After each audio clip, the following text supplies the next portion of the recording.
तो नेक्स्ट हम लोग बात करेंगे input output characteristics of common emitter configuration के बारे में। लास्ट वीडियो में हमने ग्राफ्स देखा था, input output of common base configuration.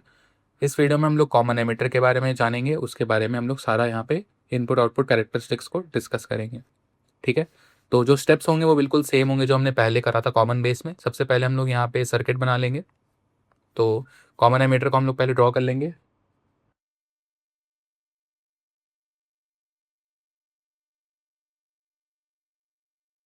ये साइड जो हमारा हो जाएगा इसको हम बोल देंगे इनपुट साइड, और ये जो साइड हो जाएगा हमारा इसको बोल देंगे आउटपुट साइड।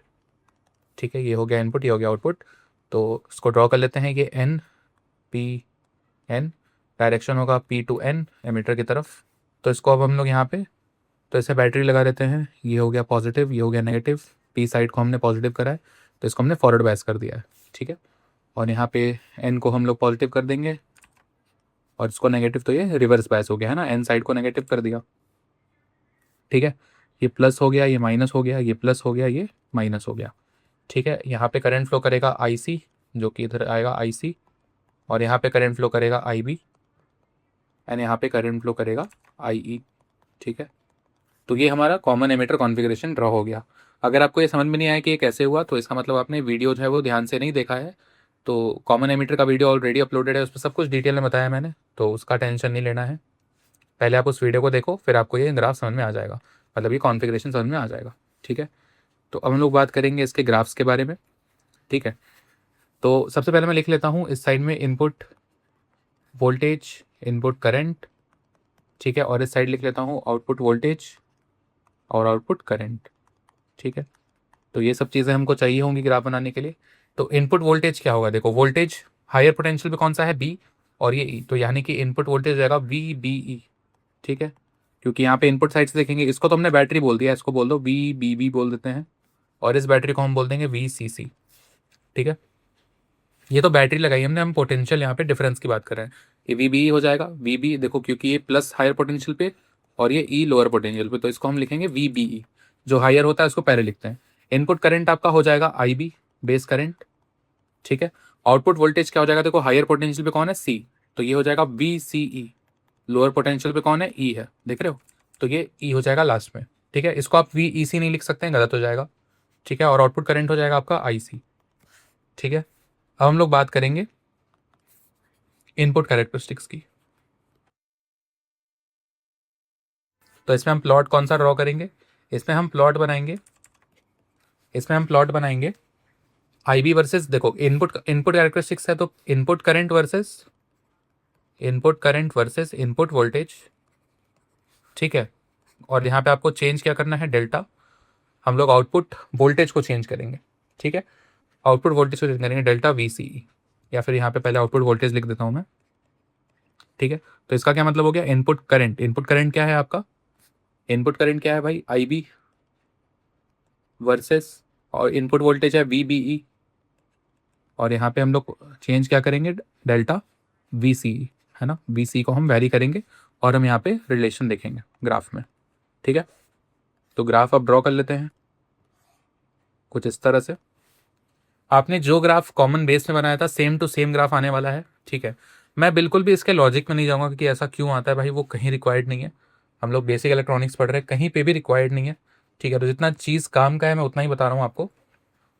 ठीक है, तो कहाँ से आता है वो, अर्ली इफेक्ट होता है उसके वजह से यहाँ पे ग्राफ्स ड्रॉ होते हैं, बट उतना हम यहाँ पे ध्यान नहीं देंगे। ठीक है, उसका हमको यूज़ नहीं है, आप बस ग्राफ्स को देखो। आपको एग्जाम में ग्राफ ड्रॉ करने आएगा, ना कि उसके पीछे का लॉजिक आपको बताने के लिए आएगा। ठीक है, तो सिंपली यहाँ पे देखो, जो हम लोग का डायोड का जो ग्राफ होता था वो कुछ उस तरह से ही बनेगा। ठीक है, यहाँ पे आपको पता है 0.7 वोल्ट जो देते थे हम लोग सिलिकॉन डायोड में, वहाँ से ये कुछ इस तरह से ग्रो करता है ना। यार ये लाइन ठीक से बन जाए मेरे से एक। 2000 years later. ठीक है, ये हो गया। सिमिलरली देखो ऐसे ही आपके इफेक्ट्स आएंगे। ठीक है, कुछ ऐसा ही होगा, ये हो गया। और साथ में जैसे आप VCE की वैल्यू देखो, VCE को हम चेंज कर रहे हैं, तो लेट से कि ये जो वैल्यू आई आपने रखा था VCE is equal to let's say 30 volts. ठीक है, अब जो नेक्स्ट प्लॉट आएगा हम लोग सेम जो कॉमन बेस में बनाए थे कुछ ऐसा ही आएगा, और कुछ ऐसा हम लोग 3 यहाँ पे बना देते हैं प्लॉट्स। लेट से ये जो आपका VCE होगा, ठीक है, ये जो, चलो इसको थोड़ा ठीक से लिख देता हूँ, VCE इक्वल टू, अब देखो यहाँ पे VCE कम होगा। हम लोग कॉमन बेस में क्या देख रहे थे कि जो आउटपुट वोल्टेज था उसको बढ़ाने से ये भी बढ़ रहा था, ऐसे कुछ यहाँ इस साइड बढ़ रहा था, लेकिन यहाँ पे VCE को अब जैसे कम करेंगे तो यहाँ पे इसका कैरेक्टरिस्टिक्स चेंज होगा। ठीक है, ओ सॉरी, यहाँ पे लिख देता हूँ मैं, ये IB है इस साइड और इस प्लॉट पे VB ही होगा, VB। ठीक है, और यहाँ जो होगा और ज़्यादा VCE कम हो जाएगा आपका, लगभग 5 वोल्ट्स। आप कोई भी वैल्यू यहाँ पे लिख सकते हैं अपने मर्जी से, कोई दिक्कत नहीं। मतलब यहाँ पे आप VCE को क्या कर रहे हैं, VCE को आप जैसे जैसे बढ़ा रहे हो, सॉरी कम कर रहे हो, वैसे वैसे आपका जो प्लॉट होगा वो स्ट्रेट होता जाएगा। ठीक है, मतलब कि स्टीप होता जाएगा। तो ये हो गया। अब हम बात कर लेते हैं आउटपुट कैरेक्टरिस्टिक्स की।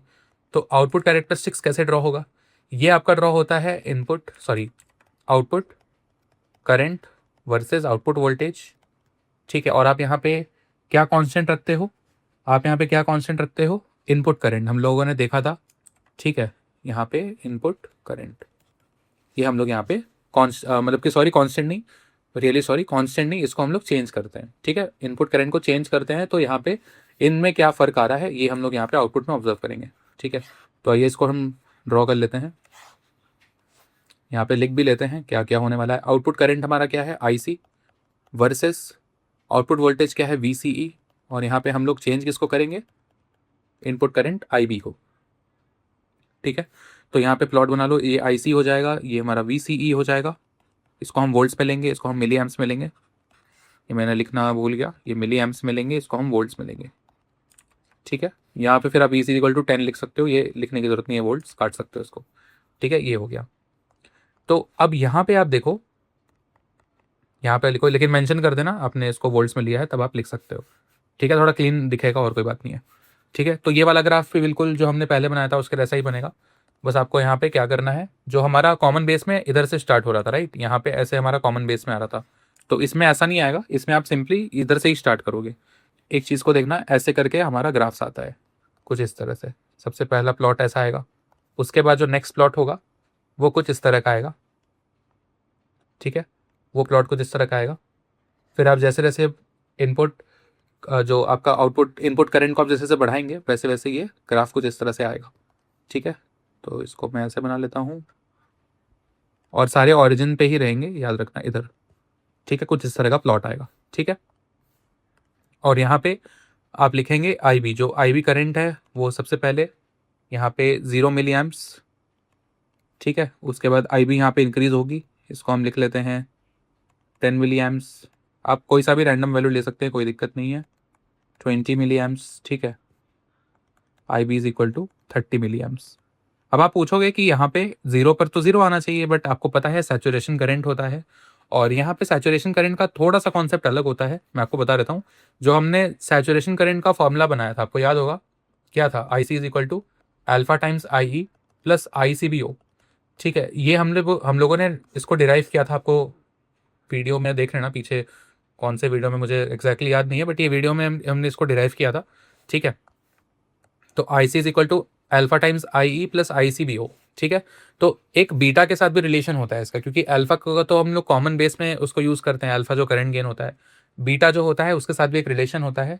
वो रिलेशन यहाँ पे आपको जानना ज़रूरी है, वो भी आपका सिंपली क्या होगा, उसको मैं लिख देता हूँ यहाँ पे रिलेशन को। ठीक है, आप इसको याद रखोगे, बीटा टाइम्स IB, बीटा के टर्म्स में है ना, वो हम लोगों ने IE और अल्फा के टर्म्स में था, तो ये होता है बीटा IB प्लस बीटा+1 ICBO। ठीक है, तो ये आपको यहाँ पे रिलेशन पता होना चाहिए। मैंने एक और रिलेशन आपको बता दिया।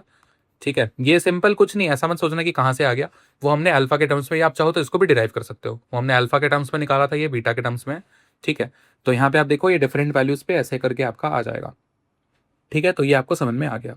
अच्छा, तो यहाँ पे जो सैचुरेशन करंट होता है ना, दैट इज बिकॉज ऑफ बीटा+1, ये जो बीटा+1 ICBO आप देख रहे हैं, जो आपका सैचुरेशन करंट है, इसके वजह से यहाँ पे आता है। ठीक है, तो ये तो कॉमन बेस के टर्म्स में हमने ICBO लिखा है, तो इसको आप ICEO भी लिख सकते हैं। ठीक, क्योंकि अभी हम कॉमन एमिटर की बात कर रहे हैं, तो ये सिर्फ सिंबलिक रिप्रेजेंटेशन है और कुछ भी नहीं है। ठीक है, तो इसके वजह से यहाँ पे कुछ सैचुरेशन करंट होता है, उसकी वजह से ऑलरेडी यहाँ पे आता है, आपको ये चीज़ पता होना चाहिए। ठीक है, मैंने बता दिया। नेक्स्ट यहाँ पे देख लो, यहाँ पे जो ये रीजन जो होता है ना आपका, ये जो आपका पार्ट है, ये जो रेड लाइन से इधर वाला पार्ट है राइट साइड, इसको हम बोलते हैं एक्टिव रीजन।